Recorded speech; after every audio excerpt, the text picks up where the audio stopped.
क्यों आई हो तुम यहाँ, ये देखने के लिए कि मैं कितनी विवश हूँ? देखो देखो मेरे पुत्र की अवस्था, सिर्फ और सिर्फ तुम्हारे कारण।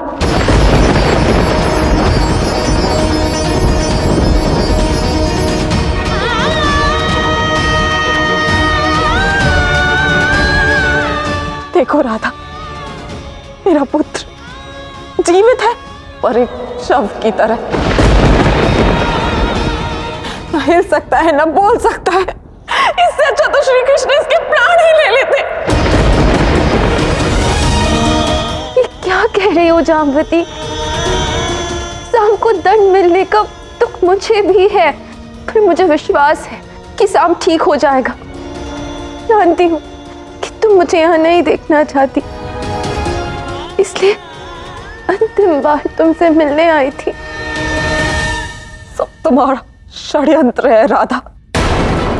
मेरा पुत्र खो चुकी हूं मैं, अब तुम यहाँ रहो या जाओ अंतर नहीं पड़ता, किंतु स्मरण रहे मेरे पुत्र के श्राप की उत्तरदायी तुम हो राधा। महारानी की जय हो। श्री कृष्ण ने एक संदेश भेजा है कि अनिरुद्ध का विवाह बानासुर की पुत्री उषा के साथ 3 दिनों में होगा। कुमार सांब की दशा के लिए क्षमा मांगी है उन्होंने। विवाह? ये क्षमा सूचना नहीं है, ये तो मेरे घाव पे नमक छिड़का है। मेरा पुत्र शव की तरह पड़ा है और वहां अनिरुद्ध का विवाह होगा। जाम्बवती, क्षमा संदेश भिजवाया है ना कृष्ण ने, और कोई मार्ग भी तो नहीं है उनके पास। इतना प्रेम करते हैं तुमसे। फिर से परिवार के बीच बोली। सब तुम्हारा षड्यंत्र है राधा। और उषा, उसने इस विवाह के लिए हाँ कैसे कही? कुछ तो मेरी सहेली कहती है ना, यहाँ मेरे आहरिया के प्राणों पर बनाई और वहां वो विवाह के लिए सजेगी। क्रोधित मत हो तुम दोनों, कृष्ण को समझने का प्रयास तो करो। सही कह रही हो राधा, किंतु तुम मेरी पीड़ा नहीं समझ सकती। एक मां नहीं हो ना तुम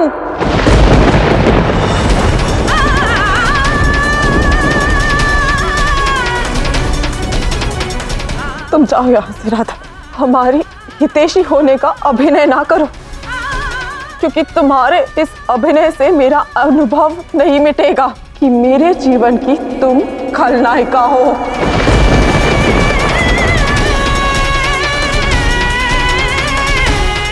सदैव सदैव प्रेम के लिए जीती आई हूँ जाम्बवती, और आज तुमने मुझे खलनायिका सिद्ध कर दिया।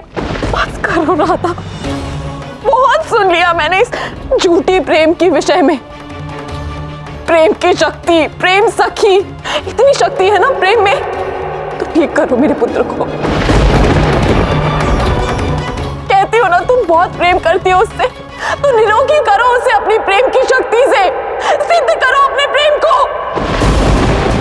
ये क्या सिद्ध करेंगे? इनके लिए तो प्रेम एक पर्दा है, वो पर्दा जो इन्होंने पिताश्री और अपने संबंधों के बीच डाला है।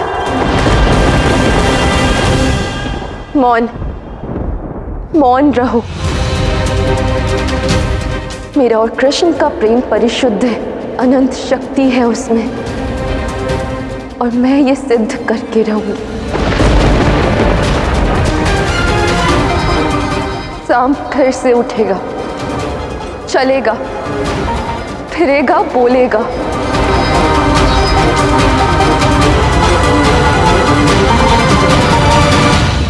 नहीं राधा, बस इसके आगे कुछ मत कहो।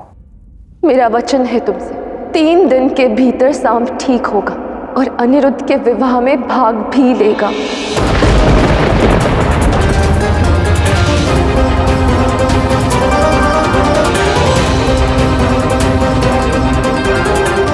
ये तुमने क्या कर दिया राधे? मुझे तुम्हारे वचन का कोई मोल नहीं। जब ये वचन पूर्ण होगा तो इसका मूल्य भी समझ जाओगी जामवती।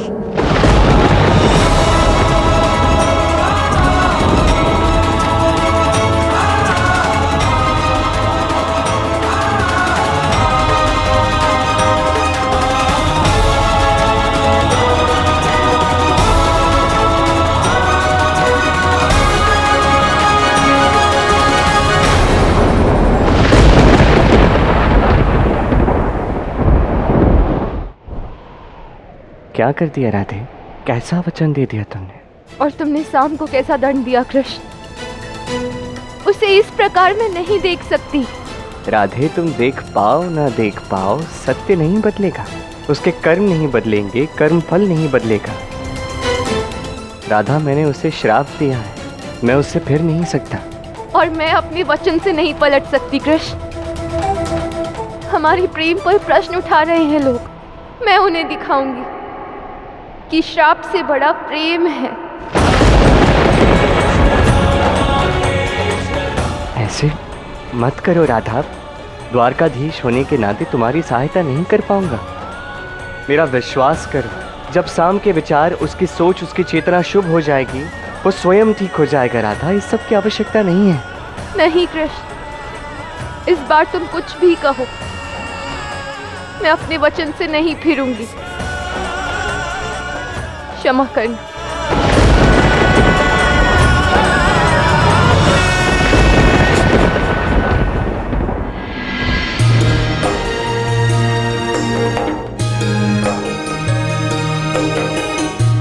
उषा, तिलक समारोह के लिए मैं तुम्हें सच करूंगी, देखना तुम सबसे सुंदर दिखोगी।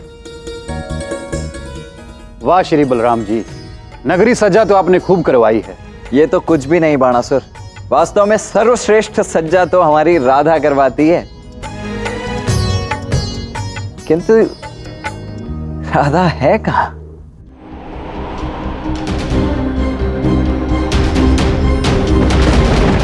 आज मुझे जो करना हो मैं करूंगी। आयुर्वेद का समस्त ज्ञान लगा दूंगी ताकि शाम ठीक हो जाए।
मैं आज तक हर परिस्थिति में तुम्हारे साथ खड़ा हो रहा था, तो इस बार नहीं रह पाऊंगा।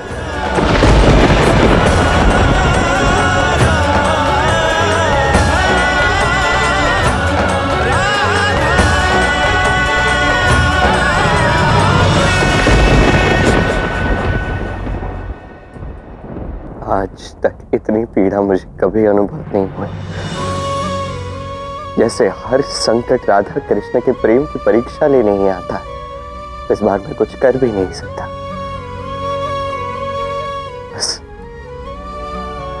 बस आशा करता हूं कि इस बार राधा की पीड़ा देख के संसार उसे, उसके प्रेम को समझ पाए।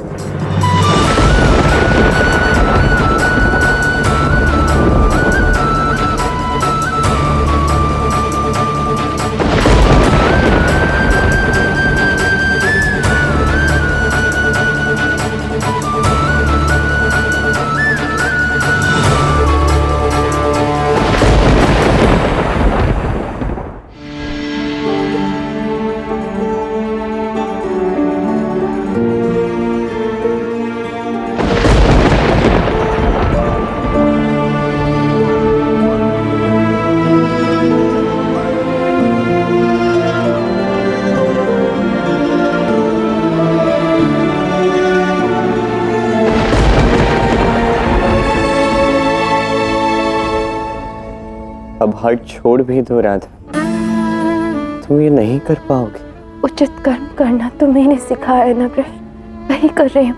यदि कर्म ही कर रही हो तो इतना भी समझ जाओ ना कि शाम के साथ जो हो रहा है वो उसी का कर्म फल है। इसके लिए न राधा न कृष्ण न ही उनका प्रेम उत्तरदायी है। तुम्हारे प्रेम ने ऐसा क्या किया था कृष्ण, जो इतने प्रश्न भोगने पड़ रहे हैं? मैं नहीं चाहती कि हमारा प्रेम इस घर का क्लेश बने।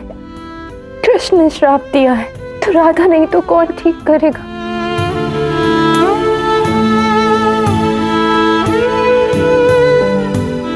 राधा, तुम्हें जो सही लगे तुम करो, किंतु मैं इस प्रकार तुम्हें पीड़ा में नहीं देख सकता। मुझे लेप लगाने दो। नहीं, जब तक सांप पूर्णतः ठीक नहीं हो जाता, मेरे वचन का मूल्य मुझे ही चुकाना होगा कृष्ण।